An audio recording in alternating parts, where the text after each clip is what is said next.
Most people in the town of Herrenford crossed Willow Bridge without a second thought. It was an old stone arch, solid, quiet, and so much a part of the landscape that it felt like it had grown there rather than been built. But for those who knew the riverbanks well, Willow Bridge held a gentler kind of memory. Before the town expanded, before the Riverwalk was paved, a woman named Alara Dunn had spent her afternoons beneath that very bridge. She was a painter, the sort who carried her world in jars of color and small wooden boxes.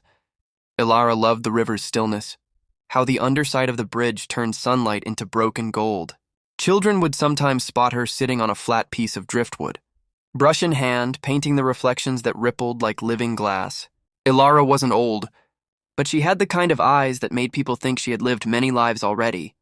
Calm, observant, full of quiet understanding. One autumn afternoon, as the leaves turned the color of fire, she went to her usual spot beneath the bridge.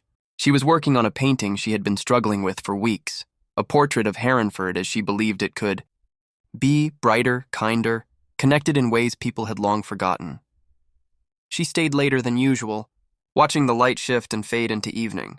Sometime in the night, a sudden storm swept through the valley. The river rose fast and fierce, catching even the townsfolk by surprise. When dawn came, the storm had passed, but the riverbank told its story in twigs, leaves, and scattered debris.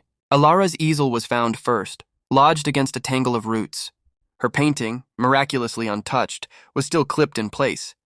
It was discovered by a fisherman, who recognized her gentle brushstrokes before he realized she was nowhere nearby. The town searched quietly and respectfully. When they found her, it was clear she had passed peacefully, with no sign of fear or struggle. The river had simply taken her as the storm rose. The way nature sometimes claims the things it touches most. The people of Herrenford mourned her, not just because she had died, but because she had given them something they rarely paused to notice, the quiet beauty of their own home. They placed her final painting beneath Willow Bridge for a week, protected under a makeshift awning, so anyone who crossed could stop and see her last vision, Herrenford glowing with warmth and possibility.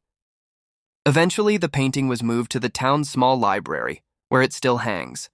And on clear mornings, if you stand beneath Willow Bridge, you may feel a sort of hush, as though the river itself remembers her, the woman who found peace in its reflections and left a piece of herself shimmering in every ripple.